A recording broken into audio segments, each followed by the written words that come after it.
using OpenDataHub and OpenShift? I assume Yes, yes. All right, so in this presentation, what I will do is give a little introduction on what OpenDataHub is, and then I'll dive deeper into the fraud detection use case that we implemented using OpenDataHub. And at the end, I will have a demo, but it is a recorded demo. It's not a live demo, just because I don't have the cluster with everything running at this moment. All right, so let's start. So what is OpenDataHub? I'm not sure if anybody on this call is familiar with OpenDataHub, but in a nutshell, it is an open source project to create an end-to-end AI ML platform on OpenShift Kubernetes. We also run this platform internally within Red Hat, and we have a lot of internal customers within Red Hat that use it, and that's where we learn from, and we learn what the pain points are, and we try to bring in the tools to basically solve any pain points or issues that are needed with the end-to-end AI platform. And I just want to say that the AI ML end-to-end platform is very complicated. It is not like any other simple software engineering platform. It requires many users of the platform and a lot more tools and a lot more complexity than what we're used to software engineering problems.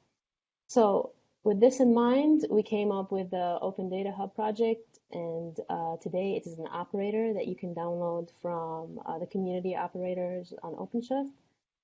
It's basically a one-stop easy install for all the tools that you need to run your AI ML platform end-to-end. For the tools that we bring in, we started out with the basic tools, and I'll show you in a little bit what our roadmap looks like. But basically, what we thought of the users of AI/ML, we started with the data scientist, so we provided Jupyter Hub Notebook. We thought of the data engineer, and we provided self-storage. And then we also thought about the processing part, which is Spark, and I'll talk in depth about this in a second. So we also have tools for DevOps. AI/ML is not just creating models, it's also serving them and monitoring them and being able to monitor the feedback flow back into the AI/ML models. All right, so let's move on to the next slide. This is it's a busy slide. It is a high-level, high-level reference architecture for the end-to-end AI platform. Not all these tools today are in the OpenDataHub operator, but most of these tools that you see here are something that we worked on and tested on, and maybe we have it installed also on the internal platform that we are testing. But as you'll see in a little bit on the roadmap, some of them will be included coming up here by the end of the year. And I just want to talk about the reference architecture at a high level on the right side. Everything is OpenShift Kubernetes native, so everything runs on that platform.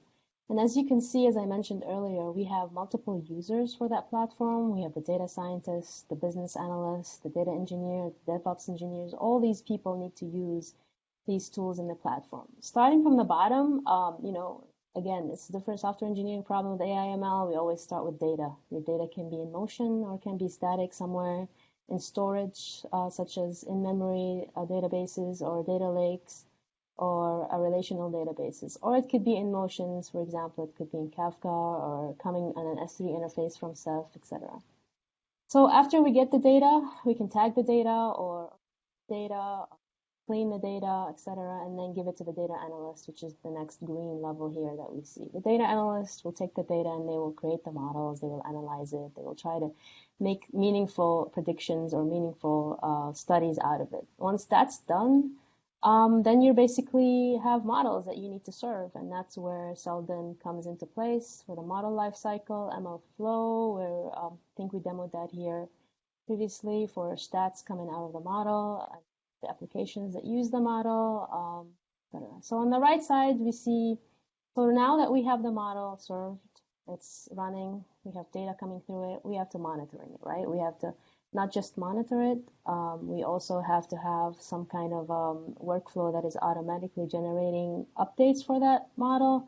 We also have to secure the model, and that's where security and governance come into place. So as you can see, pretty complicated end-to-end platform. All the way from the bottom, from the platform, all the way up to actually serving the model and monitoring it. On the left side, I have just a very simple sample of a workflow that we use most of the time, and it's very related to the fraud detection use case that you will see coming up here. We have the data served on Ceph. We take that data from Ceph, we transform the data, we create the models using JupyterHub, Jupyter Notebook, and Spark or TensorFlow. We run experiments on it, we get data out of MLflow, then after we're happy and we're satisfied, we deploy it using Selden and OpenShift, and now the model is served. And once it's served, we gather metrics and we display it on the Grafana dashboard. And Selden has interfaces for Prometheus so that you can extract metrics from the Selden system itself and the model itself. And you'll see that in the demo that's coming up for fraud detection. Just a brief, on our next slide, just a brief outline of the roadmap for OpenDataHub, what do we have today, and what's coming down the pipeline. So the initial release, which was earlier this year, included, like I said, the basics for a data scientist to grab data and do some analysis. It included JupyterHub and its multi-user JupyterHub, multi-user Spark clusters, same thing. So if you have multiple users using the same OpenDataHub installation, they can have their own JupyterHub and their own Spark cluster. It also included Ceph Nano. The latest release that we released a couple of weeks ago included Selden for serving, BeakerX, which is a notebook image that has a lot of good tools for better, easier data analysis. It also included GPU support in JupyterHub, and we added Prometheus and Grafana so that you can do your monitoring. And it came out of the box already monitoring Spark. That's one. Coming down the pipeline in August, end of August release, we're going to add a lot of really interesting tools. We're going to add the AI library, OpenDataHub AI library, which I did not talk about this here, but I think we demoed this sometime in the MLSig. We'll come again, probably demo it again. To include Argo, which is the native workflow for AI ML on Kubernetes, OpenShift. We'll also have Ceph installed by Rook, and that's basically at a high level. That's it for the roadmap. If anybody has any questions, you can always stop me and ask me. That's okay. So if there isn't any questions, I am going to go ahead and start with the demo for the fraud detection. I was trying to see if people can unmute and ask, right?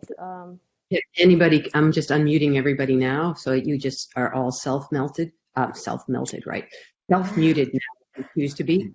I wanted a couple of questions. I know that we've created this open source platform, OpenDataHub, but I know I've heard it is already being in use at, say, Mass Open Cloud. Are there other places where it's being used in production yet?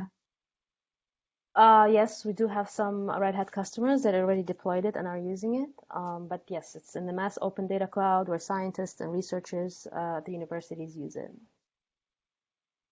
So this is a project that anyone can take and deploy and use on their own Kubernetes on OpenShift.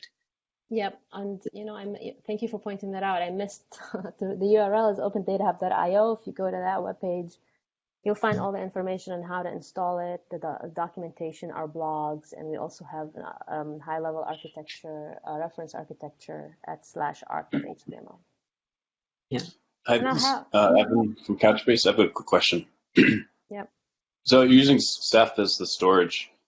Is it possible to plug something else as a storage, like, for example, a database? I mean, it's pretty flexible. If you're asking me from within the notebook, then if there's a notebook library that supports it, then you can do it. Got it. Yeah. So any S3 interface, we already have that. We have examples for you to use S3 interface to any storage, not necessarily Ceph. And so the interface that we use right now. So we have a Ceph. On the first release, we had a Ceph Nano pod running, and the interface we used was S3. So if you have another pod there that's running another storage that has S3, you can also do the same thing. But I assume because it's Spark, you could probably connect to any Spark data source that the cluster can see. Is that accurate? That's exactly correct, yes. Okay. I mean, not just the the cluster can see. I can say that. So whether it's running within the namespace or there's a route, a REST interface or whatever, a route to that storage, then yes, you can get to it. Okay, makes sense. All right. So start with the fraud detection use case. So what is the fraud credit card detection use case? So we wanted to come out with a use case kind of captures the whole end-to-end AI/ML use case. Although I think at the other end, which is the feedback loop back to after you serve the model, is not really in this use case. But we capture the beginning, which is getting the data, getting the scientist to explore the data, and then after the scientist decides, okay, this is the best model, we serve the model.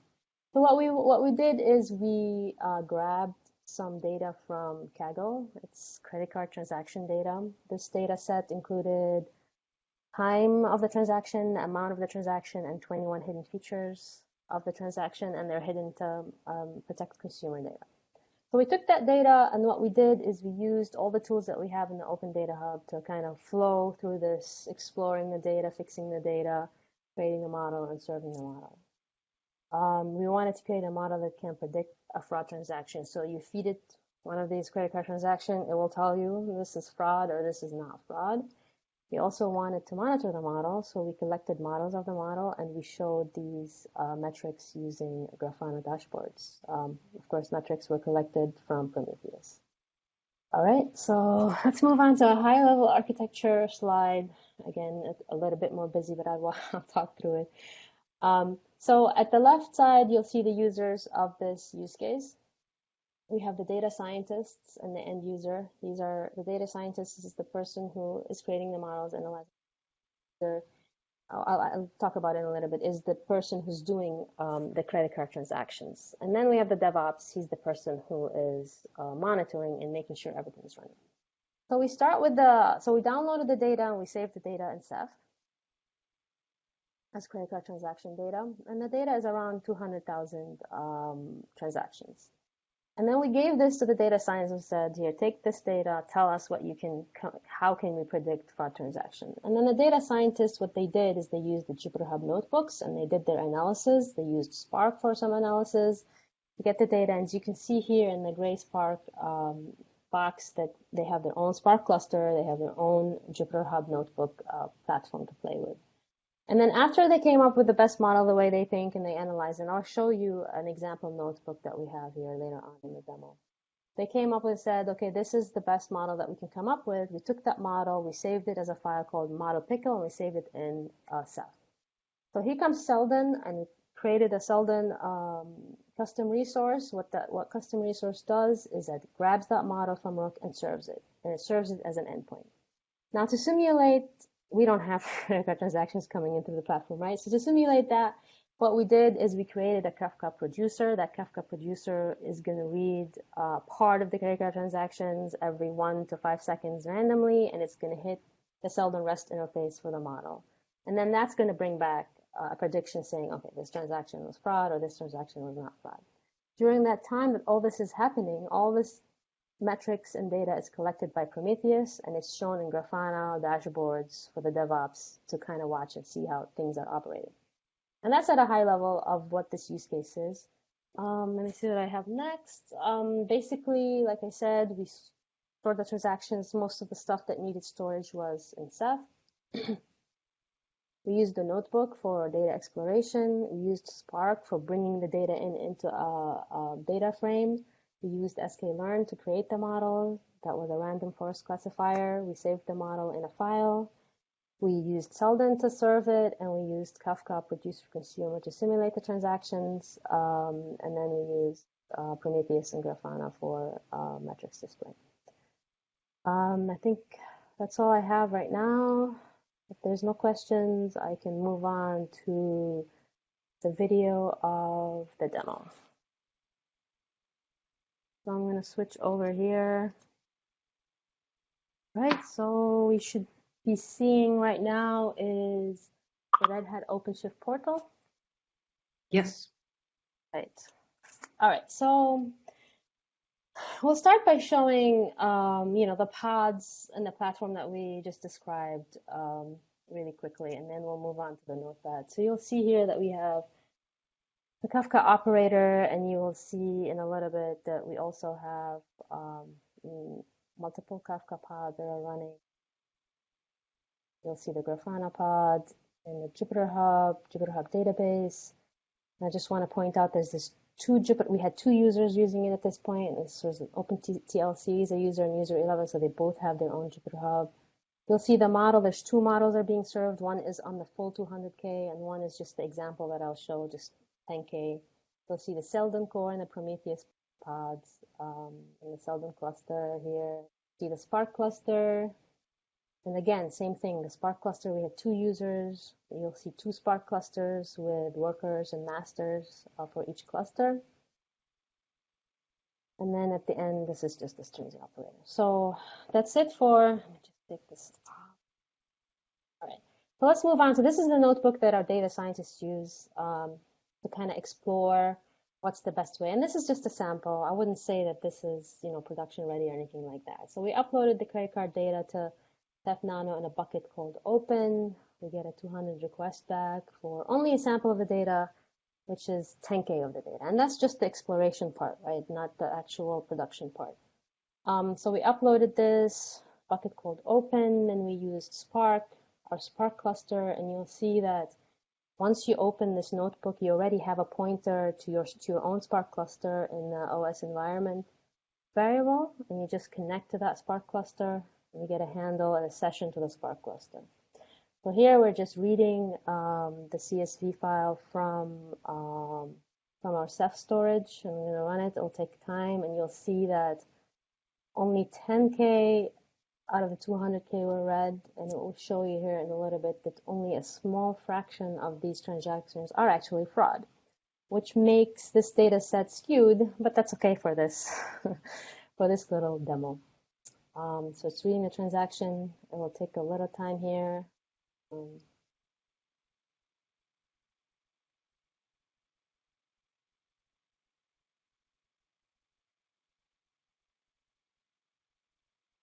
So you can see the total number is 10K and only 38 are fraud. All right, so we get this data. It's in a data frame. What we'll do is we will try to do a random forest. We'll take only 75% for training or for model fitting, and the rest we'll use for testing later on. What we'll do also is we will only take the features for the feature, only drop time in class and use class which says fraud or not fraud as the prediction vector. So we do the model fit, and then we will create the model using random forest, and you'll see all these V features. These are the features that are hidden, and you'll see that it trained on 7,500 transactions, and the 2,500 were left for test, and you'll see that in a little bit coming up. So it's creating the model. You can see the number. So we took all the features at first. That's what the data scientist says. They took all the features first and they created that model, which is pretty big. Normally you don't have all these features. You want to pick the most important features, and you'll see that. So we did the confusion matrix, and I won't go through this deeper. So basically, the confusion matrix shows you what was predicted, let's say fraud, what's really fraud, what was predicted not fraud, and what's the numbers. So you'll see those matrices here, and it's just one way of seeing how good or how bad your model is. And again, this is just testing for this use case. It's not an in-depth test, but just to show what the features you can do and what the tools. So we checked the important features here. We took the model and we plotted the features based on importance. And you can see here that the top 7 or top 9 are important, and then it tailors off, the rest were not. So we took the 7 important features that you see here, the V numbers, and then we recreated the model again. So we recreated the model using the important features, and we did play around with these metrics that you see, the estimator and the depth. The data scientist did some tweaking here and there. So we model fit again, we create the model again, and this time we're saving the model in a file called model.pickle. And that file is the file that we're going to use to serve the model. And you'll see that in a little bit. So the output is model.pickle. and the number of features this time are only 8. So the confusion matrix, again, we do it. Again, this is just, probably not going to do it here, but this is just to show that you can do it and look at it again. And then before we serve the model, we do like a little test. We filter on the test data for not fraud, and we send it not fraud. It should spit out 0, as you see. We do it again with fraud, and it should spit out 1. These are the predictions coming out of that model. And again, if anybody has any questions, please stop me. And stop this video.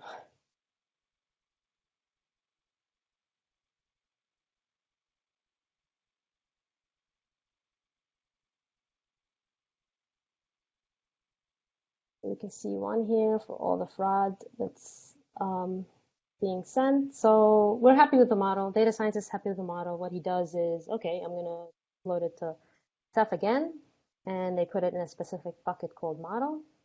And now the DevOps part comes, maybe, or it could also be the data science doing it for actually serving the model. So we're just showing here that it's being uploaded and it's successful. This next steps that we show, which is logging into the OpenShift cluster. You can do that on terminal. We're just showing it here in the notebook just to make it easier for us. So we log into the cluster and we create a new project, and we create a new custom resource for Selden called Selden deployment. And you'll see it here. And that Selden deployment, what it does is it grabs the model that's in Ceph and serves it, and it exposes a REST interface. So you can see we have 2. We have one already modelful that's already installed from before, and my model is that little model that we just saved here. We can do more testing. You'll see here again, this is just a Python way of testing it. Again, we just send it fraud and not fraud, and we'll see what it spits out.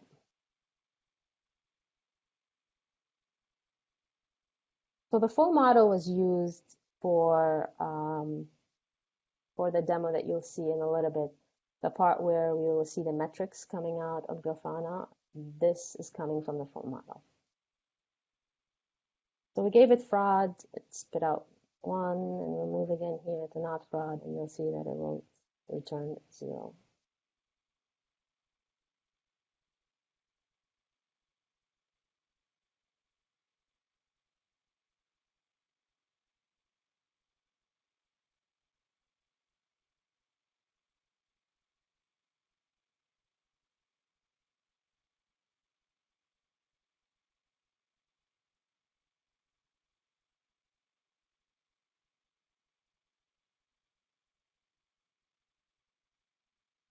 All right, so that's it for this notebook.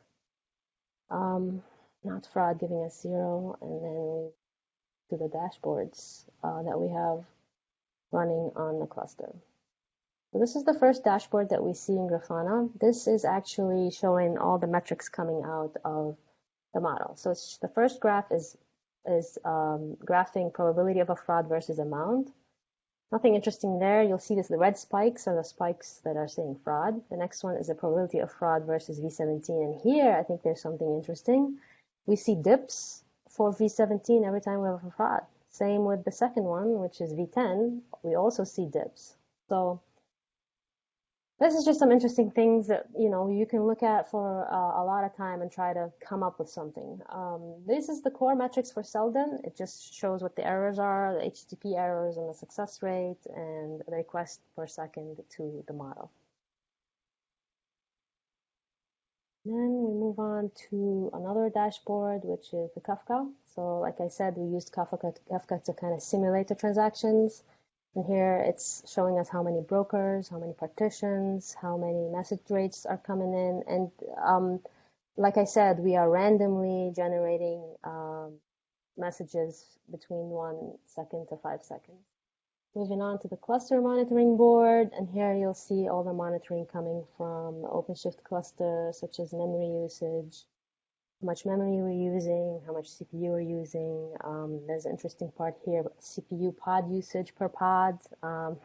See the operator hub using the top CPU, and then I think this is really interesting. And then pod memory usage, you can see the Spark cluster here for user 11 using a lot of memory. not a lot of memory, but top memory. So that's basically the DevOps way of looking and monitoring what's happening in the cluster. I think that's it for that part. That's it for the demo. So the URL for the OpenDataHub community is opendatahub.io. The open source, this is all open source. You can see the GitLab link there, and we also have a Twitter handle. So anybody have any questions?